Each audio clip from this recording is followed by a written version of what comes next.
सियावर रामचंद्र की, पवन सुत हनुमान की। नमस्कार, मैं हूं आपके साथ अक्षय विनोद शुक्ल। और इस जयकारे को सुनने के बाद आप अंदाजा लगा चुके होंगे कि जहां पूरे हिंदुस्तान में रामलीला का खुमार चढ़ा हुआ है, तो भाई न्यूज नेशन इससे अछूता कैसे रह सकता था। और हम लेकर आए आपके लिए न्यूज नेशन की रामलीला। तो जोरदार तालियों के साथ एक बार अपना स्वागत करिए। और यहां मौजूद जो तमाम कलाकार हैं उनसे आपका तारुफ कराते हैं, लेकिन उनके किरदार से जोड़कर उनका तारुफ कराएंगे। तो हमेशा हम कहते हैं कि राम नाम ही सत्य है, तो सबसे पहले तारुफ कराते हैं उनके लिए जिनके लिए हमेशा कहा गया है कि भाई रघुकुल रीत सदा चली आए, प्राण जाए पर वचन न जाए। और एक वचन के लिए जिन्होंने राजपाट सब कुछ छोड़कर जंगल जाने का ऐलान किया और फैसला किया, वो कोई और नहीं, वो है पुरुषों में उत्तर श्री राम। जोरदार तालियों के साथ स्वागत करेंगे गगन मलिक जी का। गगन जी, अपनी प्रजा की रक्षा करना मेरा धर्म है, अपने राज्य की सुरक्षा करना मेरा परम धर्म है। रघुकुल रीति सदा चली आई, प्राण जाए पर वचन न जाए।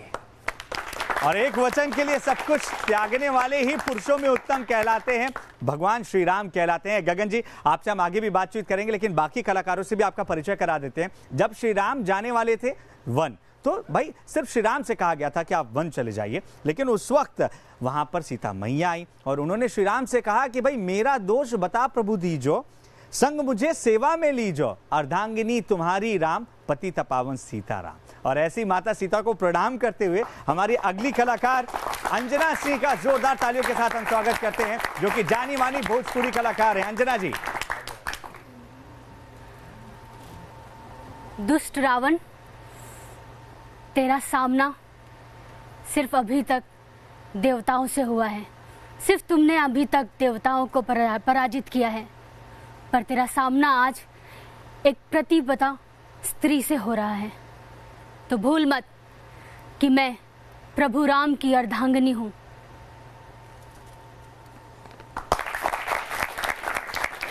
और अब उन भगवान से या उन कलाकार से मैं आपका तारुफ कराता हूं जिन्होंने खुद कह दिया है कि भाई मेरे भजन से आप श्री राम के भजन करते हैं, यानी तुमरे भजन राम को पावें, जन्म जन्म के दुख बिसरावें। और सब लोगों को जब बचपन में डर लगता था तो एक ही नाम जपते थे, और वो है हनुमान जी का, क्योंकि भूत पिशाच निकट नहीं आवे।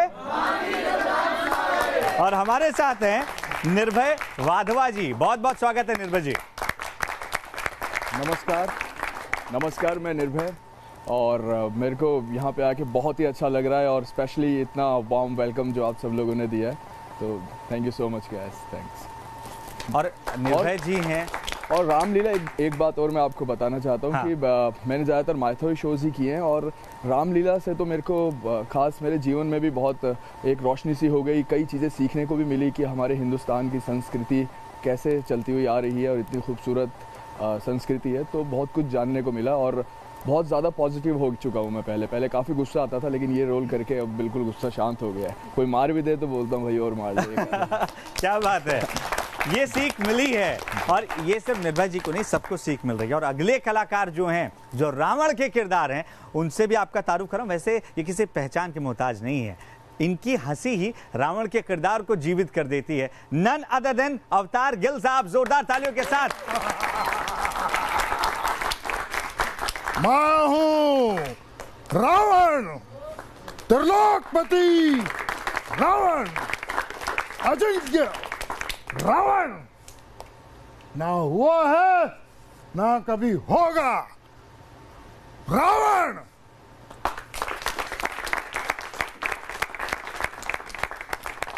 तो ये सभी कलाकार हैं जिनसे हम बातचीत करेंगे, लेकिन अगर आज के मौजूदा जो समय है उस पर देखा जाए तो भाई सीता के रूप में पीओके आप लोगों को नजर आता है, नहीं आता है, जिस पर पाकिस्तान का अवैध कब्जा है। और यही वजह है कि आज जब हम बातचीत करने वाले हैं तो सबसे पहले मैं श्री राम से जानना चाहूंगा, यानी गगन जी, आप मुझे बताइए कि श्री राम होने के नाते पीओके पर अवैध कब्जा करने वाले पाकिस्तान को आप क्या संदेश देना चाहेंगे, जो आज रावण से कम नहीं है। रामायण में ये बात बड़े अच्छे ढंग से कही गई है कि धर्म की हमेशा जीत होती है और अधर्म की हमेशा हार। तो पाकिस्तान अधर्मी है, हम सब बड़े अच्छे से जानते हैं। और पीओके जो है पाकिस्तान ऑक्यूपाइड कश्मीर, वो आज के रूप में देखूंगा तो सीता है। हाँ। और मुझे लगता है कि अब जो है हमारे बजरंगबली जी जो अभिनंदन जी हैं जो कि उन पर हमला भी करेंगे और ये समय दूर नहीं है जब हम पाकिस्तान ऑक्युपाइड कश्मीर वापस लेंगे और धर्म की एक बार फिर से जीत होगी। क्या बात है, अधर्म का नाश होगा, यही तो संदेश छिपा रहा कि भाई धर्म की हमेशा जीत होगी, अधर्म का नाश होगा। लेकिन हमारे साथ जब रावण जी भी मौजूद है, अवतार जी, ये जो नया अवतार है रावण का हम देख रहे हैं पाकिस्तान के रूप में, इसको एक रावण क्या संदेश देगा? क्योंकि रावण की हार क्यों हुई थी सब जानते हैं, अधर्मी होने की वजह से। अब इस बहुत बड़े अधर्मी का क्या होना है, ये जरा आप अपनी भाषा में समझा दीजिए। देखिए, ये नया अवतार नहीं है, ये भी रावण की तरह रूप बदल बदल के आता है। हाँ। कुछ देर चुप रहता है, फिर आ जाता है, फिर कुछ देर इसको शांत कर देते हैं हम लोग, फिर आ जाता है। तो बुराई का तो काम ही है कि बार बार उठना, और अच्छाई उसको बार बार दबाती है। और हर बार जैसे रावण मरता है उसी तरह ये पीओके या पाकिस्तान जिसकी आप बात कर रहे हैं, ये भी मरेगा, इसका भी अहंकार टूटेगा, इसका भी अंत होगा। और जैसा कि इन्होंने कहा, एक बार फिर अच्छाई की जीत होगी। क्या बात है, ये बहुत विरले ही आपको देखने मिलेगा, ये आपको कहीं सुनने नहीं मिलेगा कि रावण कह रहे हैं कि भाई अधर्म की हार होगी और धर्म की जीत होगी। ये न्यूज नेशन में ही हो रहा है। अवतार जी, मैं एक बार चाहूंगा कि रावण के सर जो गुमान चढ़ा था ज्ञानी होने का, क्योंकि रावण इकलौता ऐसा व्यक्ति था जिसने बुरे काम किए, लेकिन उसकी अच्छाइयों की भी बात होती है क्योंकि उसके पास ज्ञान का भंडार था, लेकिन अहंकार उसे ले डूबा। तो वो जो अहंकार रावण के सिर चढ़ा था, उस वक्त किस तरीके से रावण अपने आप को सर्वज्ञानी मानता था, सर्व विजेता मानता था, वो किसी संवाद के जरिए अगर आप बताएं तो यहाँ पर मौजूद तमाम लोग शायद ज्यादा खुश होंगे। देखिए, मैं संवाद से ज्यादा आपको बता दूं कि उनसे बड़ा भक्त कोई नहीं था। हाँ। उन्होंने इतनी भक्ति की शंकर भगवान की कि अपने 10 सर थे वो एक एक काट के उनको चढ़ा दिए, और उन्होंने ब्रह्मा जी को खुश किया, और जितने वेद थे वो सारे उन्होंने पढ़े। वो सबसे ज़्यादा प्रभावशाली, शक्तिशाली, गौरवशाली, संपूर्ण कला संपूर्ण जिसको कहते हैं, वो तमाम कलाओं के वो संपूर्ण था। बस एक ही गड़बड़ थी कि उसने अपने आप को एक तरह से भगवान मानना शुरू कर दिया था। वरदान दिया था उसे ब्रह्मा जी ने और शंकर जी ने, मगर वो अपने आप को उनसे भी बड़ा समझने लगा था। और उनसे उन्होंने कहा कि मैंने जितनी शक्तियां प्राप्त की है अपने बल पे प्राप्त की है, अपनी मेहनत से की है, अपनी भक्ति से की है, अपनी शक्ति से की है, तो मैं क्यों ना गौरव करूं इस पे। हाँ। तो ये उसका मानना था। अच्छा, देखिए, आपने भक्ति की बात की, भक्ति तो भाई पाकिस्तान भी चीन की बहुत करता है, सब कोई देखते हैं। और इमरान खान के अंदर आपको अहंकार कैसा नजर आता है, किस तरीके का अहंकार है जो उसे अब ले डूबता नजर आ रहा है? एक तो रावण का अहंकार के पीछे जो दूसरी वजह होती है वो बहुत बड़ी बेवकूफ़ी होती है। हाँ। वो बाद में समझ आती है, पहले लगता है अहंकार है, फिर आदमी कहते हैं ये तो बेवकूफ़ है यार। हाँ। अब चीन की भक्ति करोगे तो इससे बड़ा बेवकूफ़ क्या हो सकता है। हाँ। आपको लग रहा है कि चीन आपके पीछे, जबकि वो आपके पीछे है ही नहीं। हाँ। तो एक तो अहंकार, ऊपर से बेवकूफ़ी, और आपको अपनी औकात का ना पता हो, जेब में चवन्नी नहीं, और आप हुक्म दे रहे हैं अंबानी को। हाँ। तो होगा क्या? ये आज के रावण है जो पाकिस्तान, जो रावण से कम नजर नहीं आता है, उसको कड़ा कड़ा संदेश देना है। लेकिन हनुमान जी का हम रुख करना चाहेंगे। वधवा जी, मुझे एक चीज बताइए, श्री राम ने तो कह दिया है कि भाई आज के हनुमान कौन है? अभिनंदन जी। अभिनंदन जी, बिल्कुल, जिन्होंने वहां पहुंचकर संदेश दिया। आपको लगता है कि सही सही संदेश मिल चुका है भाई पाकिस्तान को? अब तो चेतने का वक्त आ चुका है। बिल्कुल सही संदेश अभी मिल चुका है उनको। एक तो मिल ही चुका है आसानी से, और अभी दूसरा भी बहुत जल्दी मिल जाएगा। हाँ। जिस तरीके की वो हरकतें कर रहे हैं, और हमारा कश्मीर एक तो हमने ले ही लिया है अभी उनके पास से, एक अभी जल्दी ले लेंगे। हाँ। तो अब यही सब चाहते हैं, और मैं भी चाहता हूँ कि इससे भी ज़्यादा मुंह तोड़ उनको जवाब मिले, और बस कश्मीर हमारा वापस मिल जाए। वैसे हिंदुस्तान जैसे पहले खुश हुआ था अभी थोड़े दिन पहले ही, वैसे ही और खुश हो। अच्छा, आपकी एक बुलंद आवाज में मैं चाह रहा हूं वो संवाद हम सुने जब श्री राम का संदेश लेकर हनुमान जी रावण के समक्ष पहुंचे थे, और उस समय जो वार्तालाप हुआ था, जो संदेश दिया था, बताया था कि भाई बहुत बड़ी गलती कर रहे हो, सीता मैया को अगर आप छोड़ते नहीं है तो कुछ भी लंका में नहीं बचेगा, और हुआ ठीक वैसा ही।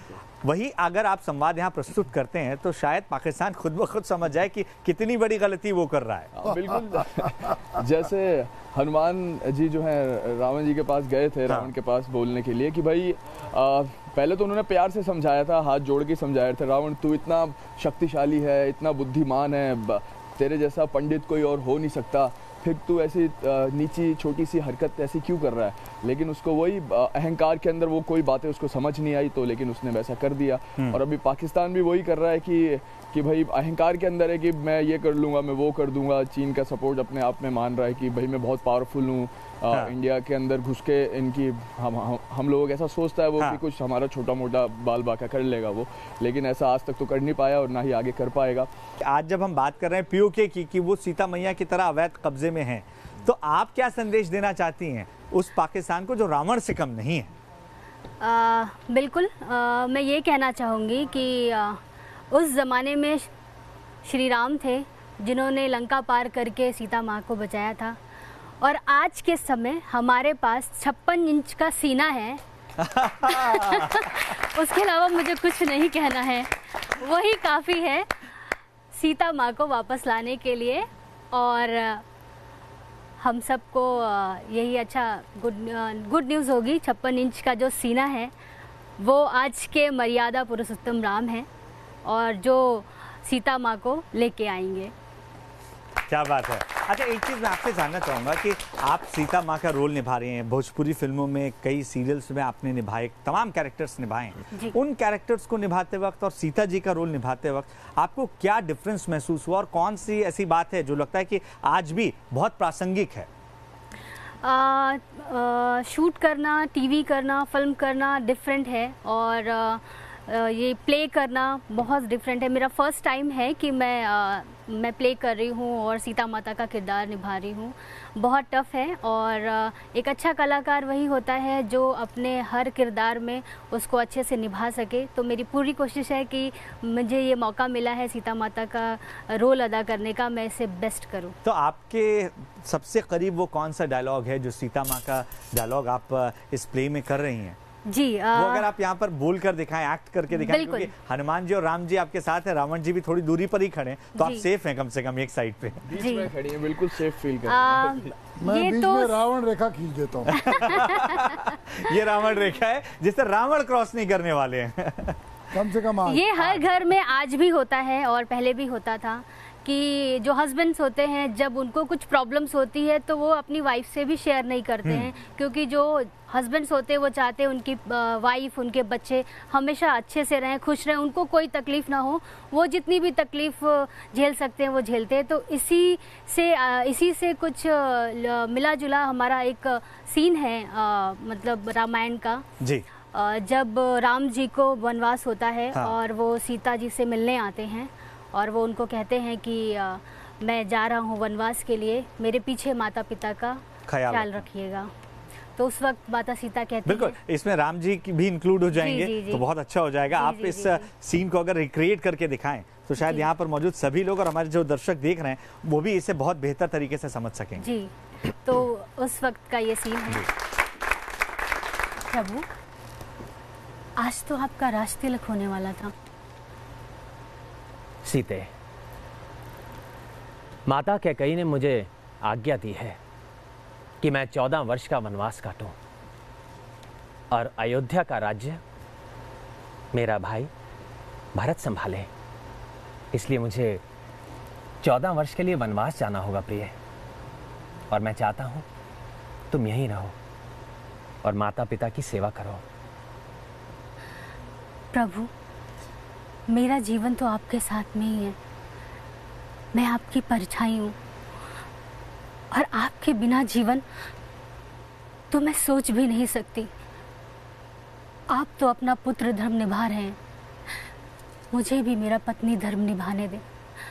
आपके साथ साथ मैंने भी 7 वचन लिए थे कि मैं हर वक्त सुख हो या दुख हो हमेशा आपके साथ रहूंगी। प्रभु, मुझे मेरा धर्म निभाने दे, मुझे भी अपने साथ ले चले। आप जैसे रहेंगे, जहाँ रखेंगे, जो खाएंगे, मैं आपके साथ चलूंगी। प्रभु प्रिय, मैं तुम्हारी पीड़ा समझता हूं, लेकिन जंगल में जानवर होंगे, खाने को भोजन नहीं होगा, और आप नाजों से पली हैं। मैं महाराज जनक को क्या कहूंगा कि मैं उनकी सुपुत्री को 14 वर्ष का वनवास काटने के लिए अपने साथ जंगल ले गया? नहीं प्रिय, ये वनवास मुझे अकेले ही काटना होगा। आई थिंक क्या बात है, यहाँ पर मौजूद हर एक आदमी हो सा गया था। और अगर श्री राम पुरुषों में उत्तम थे तो ये कहना गलत नहीं होगा कि माता सीता महिलाओं में उत्तम थी। एक बार जोरदार तालियां हमारे दोनों कलाकारों के लिए। गगन हो या जमीन हो, हर जगह हम क्रॉस करके ये बताते हैं घुसेंगे भी और मारेंगे, हमें छेड़ने की गलती ना करना। लेकिन अभी भी बालाकोट और कई ऐसे इलाके हैं जहां पाकिस्तान में टेरर कैंप है, उनको भी एक संदेश जाना चाहिए। देखिए, मेरा मानना बड़ा साफ है। हाँ, चाहे वो भगवान राम की बात करें या फिर आप भारत की बात करें, पाकिस्तान के लिए हमारा दिल बहुत विशाल है। हम हमेशा अपने दुश्मन को पूरा मौका देते हैं, पहला शस्त्र हम नहीं उठाते हैं। ऐसे ही रावण को हनुमान जी गए थे और उन्हें कहा था कि अभी भी तू श्री राम के पास शरण ले ले, तो तेरे उनका दिल इतना विशाल है, अभी भी तेरे को माफी मिल जाएगी। आज भी अगर पाकिस्तान हमारे पास आकर ये कहे, अपनी गलती माने, तो उनको माफ कर दिया जाएगा। और ये बात भी पक्की है कि जब ऐसा अगर हुआ तो जितने भी लोग कश्मीर में रहते हैं वहां पर खुशहाली होगी। ये हम नहीं, ये पूरा जगत जानता है। इसलिए मैं ये समझता हूं कि हमारे लिए कोई रेखा नहीं है। हम पूरे सक्षम हैं कि पाकिस्तान को बहुत पीछे दिखाने के लिए। लेकिन जैसे रावण के अंदर अहंकार था, अहंकार किस चीज का था? अहंकार था उसके ज्ञान का, उसके अस्त्रों का, उसके शस्त्रों का। लेकिन वो ये नहीं जानते कि वो भगवान से लड़ रहे हैं। जिस छोटे अस्त्र उनके पास हैं, अगर प्रभु का एक ब्रह्मास्त्र चल गया, सत्य कभी हार नहीं सकता है। पाकिस्तान का नामो निशान मिट जाएगा और धर्म की हमेशा जीत होती है, अधर्म की हमेशा हार। यही हमारा संदेश है सभी को और पाकिस्तान को। आज के रावण को आप कहाँ देखते हैं? वो समाज से पूरी तरीके से खत्म हो सकता है या कट चुका है, आपको लगता है? नहीं, रावण को आप हर जगह देखते हैं, हर पल देखते हैं, और आपके लेफ्ट में, राइट में, आगे पीछे, उसके इतने रूप हैं, वो हर जगह, आप चारों तरफ रावण ही रावण है। और तो और छोड़िए, रावण चारों तरफ क्या, रावण हर आदमी के भीतर है। पहले आप उसको मारिए।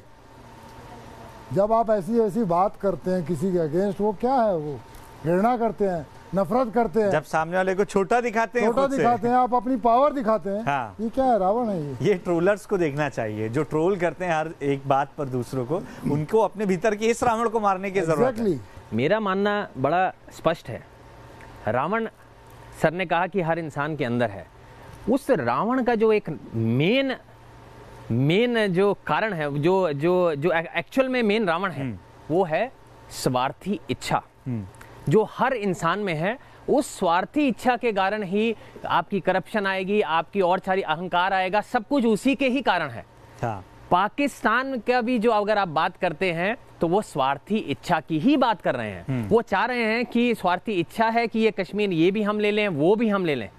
ये कहीं ना कहीं वो जो स्वार्थी इच्छा नामक रावण आज हर इंसान में है, अगर वो स्वार्थी इच्छा निकल जाए, हम लोगों के प्रति जो जिसे कहते हैं कि रियल इनर हैप्पीनेस, कि लोगों की सेवा में जुड़े, एक साथ मिलकर आगे चलें, तो मुझे लगता है वो रावण मारेंगे तो राम राज्य अपने आप आ जाएगा। बहुत बहुत शुक्रिया न्यूज़ नेशन में आने के लिए। थैंक यू, शुक्रिया। एक चीज है, राम आपके अंदर भी है, राम मेरे भीतर भी है, राम हर किसी के अंदर है। उन राम को जिंदा रखने की जरूरत है ताकि बुराई फिर कभी सिर उठा ना सके। आज की खास पेशकश में अभी के लिए इतना ही। आप लगातार न्यूज़ नेशन के साथ रहिए, क्योंकि खबरों का सफर यहां कभी नहीं थमता। जय श्री राम।